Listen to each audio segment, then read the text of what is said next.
लालची पंडित। एक बार की बात है, गांव में गरीब ब्राह्मण बुढ़िया रहती थी। उसके 4 पुत्र थे, रामू, चंदू, गौरव और रमन। एक दिन बूढ़ी माँ अपने चारों पुत्रों को अपने पास बुलाती है और बोली, मेरे चारों पुत्रों, अब मैं बहुत बूढ़ी हो गई हूँ, तुम चारों बड़े हो गए हो। अब मैं बहुत बूढ़ी हो गई हूँ, तुम चारों बहुत बड़े हो गए हो। मेरे पास तुम्हें देने के लिए कुछ भी नहीं है। तुम तो जानते ही हो, बहुत कम आयु में तुम्हारे पिताजी तुम्हें छोड़कर चले गए थे।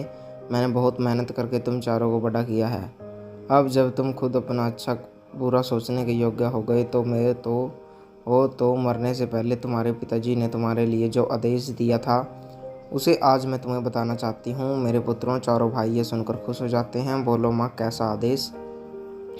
बुढ़िया, बेटा, तुम्हारे पिताजी ने तुम चारों को ये आदेश दिया था कि जब तुम चारों बड़े हो जाओ तो यहाँ से कोसों दूर एक जंगल है जिसमें योगी भैरव रहा करते हैं। जब तुम चारों बड़े हो जाओ तो तुम्हारी जो भी इच्छा होगी वो तुम उनसे मांग लेना। भैरव बहुत बड़े ज्ञानी महात्मा है, वो तुम्हें तुम्हारी इच्छा पूरी करने का रास्ता अवश्य बताएंगे। रामू, क्या सच में माँ? अगर ऐसा है तो हम जरूर जाएंगे और जो भी मार्ग वो हमें हमारी इच्छा पूरी करने के लिए बताएंगे उसे हम चारों भाई अवश्य अपनाएंगे। बुढ़िया, ठीक है मेरे बच्चों, चल, लेकिन तुम तीनों ध्यान रखना कि तुम्हें अपनी इच्छा पूरी करने के लिए अपने मन में लालच को उत्पन्न नहीं होने देना है। अगर ऐसा हुआ तो तुम्हारा मार्ग तुम्हारे लिए श्राप बन जाएगा और जल्द ही मेरे पास लौट आना। चारों भाई, ठीक है माँ, हम आपकी ये शिक्षा अवश्य ही याद रखेंगे। रामू, अच्छा माँ, अब हम योगी भैरव के आश्रम की ओर चलते हैं। चारों चल पड़ते हैं। तभी रमन बोला, भाइयों, क्या सच में गुरुजी के पास दिव्य शक्ति हैं? रामू बोला, गुरुजी तपस्वी हैं और वो हमारे पिताजी के भी गुरु थे, जरूर उनके पास दिव्य शक्तियाँ हैं। थोड़ी दूर चलने पर उन्हें भैरव बाबा का आश्रम दिखाई पड़ा।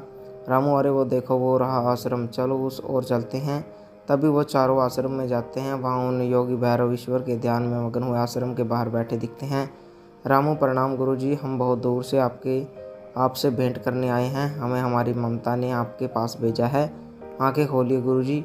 भैरव, क्या बात है बालकों, आखिर कौन हो तुम? रामू, हम ब्राह्मण रामलाल के पुत्र हैं गुरुजी। हमें हमारी माता ने आपके पास अपनी इच्छा पूरी करने के लिए भेजा है। हमारे पिता ने संसार को त्याग करने से पहले हमारे लिए एक आदेश दिया था कि जब हम चारों बड़े हो जाएंगे तो अपनी इच्छा पूरी करने के लिए आपके पास चले आएं। भैरव, अच्छा, तो तुम रामलाल के पुत्र हो। तुम्हारा पिता मेरा बहुत ही प्रिय शिष्य था। एक दिन उसने मुझसे एक वरदान मांगा कि भविष्य में जब मेरे चारों पुत्र हमारे पास आएंगे तो जो भी उनकी इच्छा होगी वो मैं अवश्य ही पूरी करूँगा। बताओ पुत्रों, तुम्हारी क्या इच्छा है? मैं अवश्य ही तुम्हारी इच्छा पूरी करने में सहायता करूँगा। रामू, गुरुजी, वैसे तो हमारी कुछ महत्वपूर्ण इच्छाएं नहीं हैं, लेकिन हम चाहते हैं जो भी आप हमें अपने आशीर्वाद के रूप में दे देंगे उसे ही हम अपनी इच्छा उपहार समझ लेंगे। योगी ये बात सुनकर बहुत खुश हो जाता है। भैरव, हे पुत्रों, बहुत ही उत्तम विचार है तुम्हारी। तुम भी अपने पिता की तरह ज्ञानी और बुद्धिमान हो। मैं तुमसे बहुत खुश हुआ। तुम यहीं रुको, मैं अभी आता हूँ। रमन, अरे ये क्या बोल दिया भैरव भैया ने? ये भैरव योगी तो हमें बहुत कुछ दे सकता है, लेकिन लगता है भैया की बुद्धि पर तो पत्थर ही पड़ गए हैं। अब ना जाने ये हम योगी हमें क्या ही उपहार में देगा, क्या पता काम आएगा या फिर नहीं।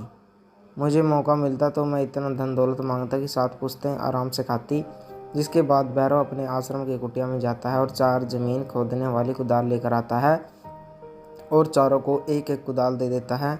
ये देखकर चारों बहुत हैरान हो जाते हैं। रामू, गुरुजी, इस कुदाल का भला हम क्या करेंगे? क्या ये हमारे किसी काम आएगी? रमन, हाँ गुरुजी, भला ये कुदाल हमारे किस काम आएगी? भैरव, ये कुदाल ही मेरा तुम्हारे लिए उपहार है पुत्रों। इसके द्वारा ही तुम्हें उपहार प्राप्त होंगे।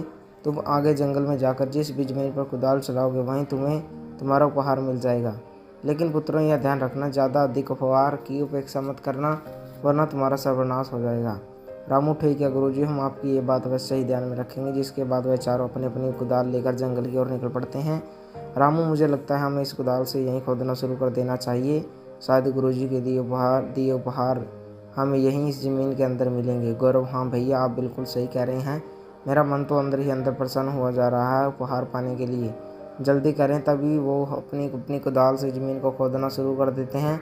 जब रामू कुदाल से ज़मीन खोदता है तो उसे अचानक से बहुत सारे तांबे के कुछ सुंदर बर्तन दिखाई पड़ते हैं। रामू, अरे वाह वाह, ये तो बहुत ही सुंदर तांबे के बर्तन हैं। इन्हें तो मैं माँ को जाकर दूंगा। बेचारी मिट्टी के बर्तन में खाना बनाती है जो कि अब पूरी तरह से टूट चुके हैं। मुझे मेरा उपहार मिल गया है भाइयों, देखो। चंदू, हाँ भैया, ये तांबे के बर्तन तो कितने सुंदर और चमकदार है। रमन, अरे भला ये भी कोई उपहार हुआ, ये मामूली से तांबे के बर्तन हैं। तभी गौरव अपनी कुदाल से ज़मीन खोदता है तो उसे चमकता हुआ एक सोने का हार में दिखता है। गौरव, अरे ये देखिए भैया, मुझे भी अपना उपहार मिल गया है। ये कितना सुंदर सोने का हार है, मैं इसे माँ को दूंगा, माँ कितनी खुश हो जाएगी ना। रामू, अरे हाँ, ये तो सच में बहुत सुंदर उपहार है। फिर चंदू अपनी कुदाल से ज़मीन खोदने लगता है। तभी उसे एक पोटली दिखाई देती है। चंदू, अरे ये कैसी पोटली है? अरे भाइयों देखो देखो, मुझे अपना उपहार मिल गया है। ये देखिए, इस पोटली में कितने सारे सोने चांदी के सिक्के हैं। वह इन सिक्कों की मदद से माँ के लिए एक सुंदर सी पक्की सी ईंट वाली झोपड़ी बनाऊंगा। हाँ, जिसमें बरसात में पानी भी नहीं टपकेगा। शुक्रिया भगवान। रामू, अरे वाह, सच में ये बहुत सारे सोने चांदी के सिक्के हैं। रमन, अरे इन तीनों को तो इतना कुछ मिल गया, ना जाने उस योगी भैरव ने उपहार में मेरे लिए क्या सोचा होगा। काफ़ी देर से कुदाल से ये ज़मीन खोद रहा हूँ, अभी तक तो कुछ भी हाथ नहीं लगा है। तभी कुदाल चलाते हुए ज़मीन के अंदर वो देखता है कि बहुत सारे हीरे चमक रहे हैं। ये देखकर वह हैरान रह जाता है। रमन, अरे भाइयों ये देखो, मुझे भी मेरा उपहार मिल गया है। देखो देखो, ये हीरे कितने चमकदार है। रामू, अरे वाह, सच में तुम्हारा उपहार तो हम तीनों में से सबसे उत्तम और अनमोल है। माँ ये सब उपहार देखकर बहुत खुश हो जाएगी। अच्छा चलो, अब हमें घर चलना चाहिए। रमन, अरे नहीं भैया, मुझे अपने इस कुदाल से ज़मीन खोदनी चाहिए। क्या पता इन हीरों से भी अधिक अनमोल वस्तुएं मुझे मिल जाए। इन हीरों से ही मेरा क्या होगा, ये तो बहुत ही कम है। आप लोग जाइए, मैं और अधिक अनमोल वस्तुएं लेकर घर आ जाऊंगा। हाँ, रमन की बात सुनकर तीनों भाई बहुत हैरान हो जाते हैं। रामू, अरे ये तुम क्या बोल रहे हो? ये बिल्कुल भी उत्तम नहीं है। याद नहीं गुरुजी ने क्या कहा था? हमें जो भी उपहार मिला है उसे ही संतुष्ट होना चाहिए, अधिक की चाह नहीं करनी चाहिए, वरना परिणाम अच्छा नहीं होगा। रमन, नहीं भैया, मैं बस इन हीरों को लेकर माँ के पास नहीं जाऊँगा। मुझे और अधिक और अनमोल उपहार की तलाश है। मुझे विश्वास है वो मुझे इसी ज़मीन के अंदर मिलेगा। इतने कम धन से मेरा कुछ नहीं होने वाला। तुम लोग जाओ माँ के पास, मैं अपनी कीमती उपहार लेकर रहूँगा। वह खोदने लगता है। काफ़ी देर तक ज़मीन के खोदने के बाद उसे ज़मीन में एक बहुत बड़ी सुरंग दिखाई देती है और अचानक से रमन के हाथों से कुदाल छूटकर उस सुरंग में गिर जाती है, जिसकी वजह से रमन का पैर फिसल जाता है और वह चिल्लाता हुआ उस सुरंग के अंदर गिर जाता है। रमन, बचाओ मुझे, ये क्या हो गया? तभी एक दृश्य देखकर उसके तीनों भाई हैरान हो जाते हैं। तभी रामू बोला, तुमने क्या कर दिया? रमन, अरे मेरे भाई, तुम्हें तुम्हारा लालच ले डूबा। चंदू, अब हम क्या करेंगे? वापस आ जाओ भाई। तभी अचानक से रोशनी हुई और रमन बाहर आ गया और भैरव पापा बोले, आगे से लालच मत करना। अब चारों खुशी खुशी रहने लगे। तो दोस्तों, कैसी लगी आपको ये कहानी? कमेंट करके जरूर बताइए। अगर आप हमारे चैनल पर नए हो तो चैनल को सब्सक्राइब करें, वीडियो को लाइक करें, शेयर करें, कमेंट